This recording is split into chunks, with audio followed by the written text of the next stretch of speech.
सब prime loan रेत में धंसने जैसा है। ये लोन उन लोगों को दिए जाते हैं जिनका क्रेडिट हिस्ट्री खराब है, जिनकी आमदनी पक्की नहीं है या जिनके पास ज्यादा कुछ नहीं है। ये लोग हाई रिस्क माने जाते हैं, मतलब लोन वापस करने के चांस कम होते हैं। लेंडर्स ज्यादा प्रॉफिट के लालच में ऊंचे इंटरेस्ट रेट पर ये लोन देते हैं। उन्हें मुनाफा दिखता है पर रिस्क नजरअंदाज कर देते हैं। लेकिन खतरा तब होता है जब लोग लोन नहीं चुका पाते।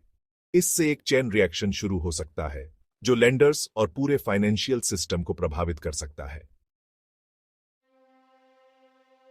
इंडिया में सब प्राइम लोन क्राइसिस बढ़ रहा है, खासकर माइक्रो फाइनेंस सेक्टर में।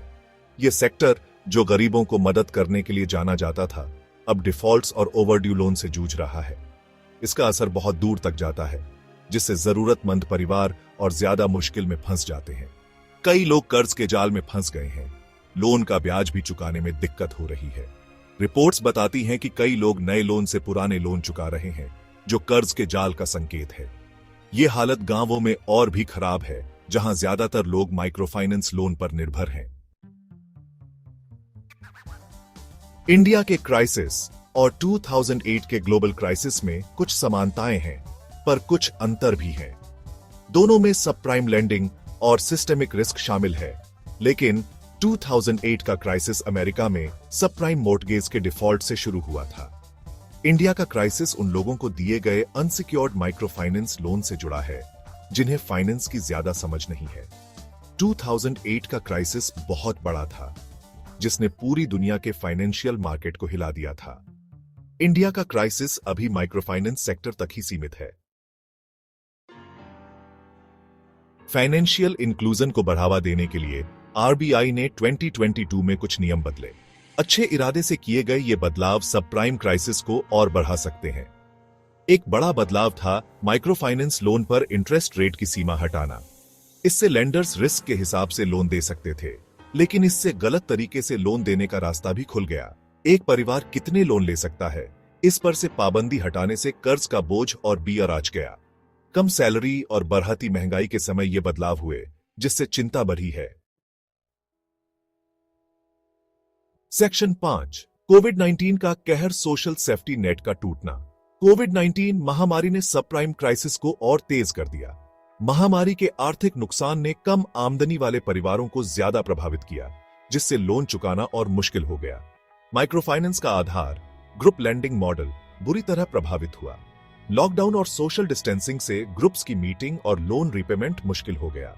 सोशल कोलेटरल, जो माइक्रो फाइनेंस में रिस्क कम करने का जरूरी हिस्सा है, कमजोर हो गया, जिससे लेंडर्स के लिए क्रेडिट वर्थीनेस का पता लगाना मुश्किल हो गया। महामारी का लोगों की रोजी रोटी पर लंबे समय तक असर पड़ता रहा, जिससे रिस्क बना रहा।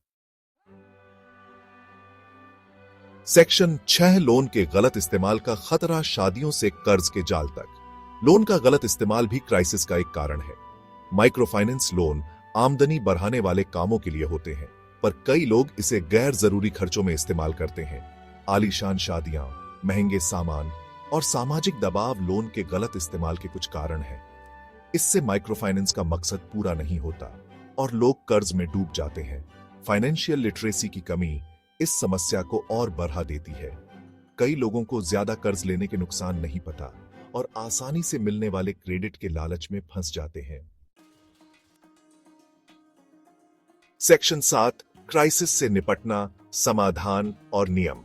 इंडिया के सब प्राइम क्राइसिस से निपटने के लिए लेंडर्स, रेगुलेटर्स और बोरोअर्स को मिलकर काम करना होगा।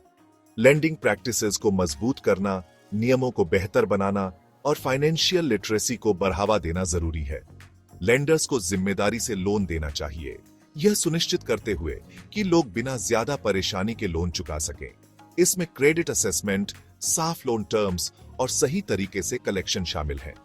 आरबीआई को 2022 के बदलावों पर फिर से विचार करना चाहिए। फाइनेंशियल इंक्लूजन और कंज्यूमर प्रोटेक्शन के बीच संतुलन बनाना चाहिए। माइक्रो फाइनेंस संस्थानों पर कड़ी नजर रखनी चाहिए और गलत तरीके से लोन देने पर रोक लगानी चाहिए।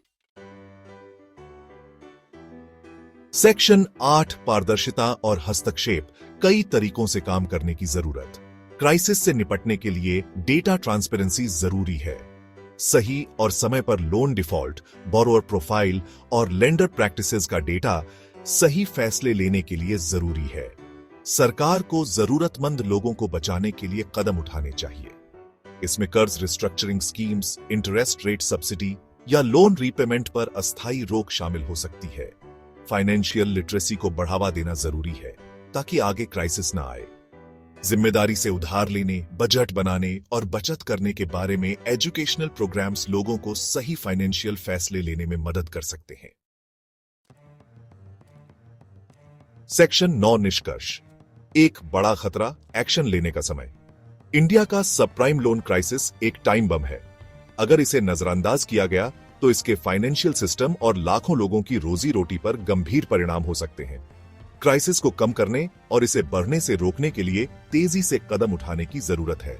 पॉलिसी मेकर्स, रेगुलेटर्स, लेंडर्स और बोरोअर्स को मिलकर काम करना होगा। फोकस एक ऐसे फाइनेंशियल सिस्टम पर होना चाहिए जो लोगों को मजबूत बनाए और फाइनेंशियल सेक्टर को स्थिर रखे, बड़े क्राइसिस से बच सकते हैं और अच्छी आर्थिक ग्रोथ सुनिश्चित कर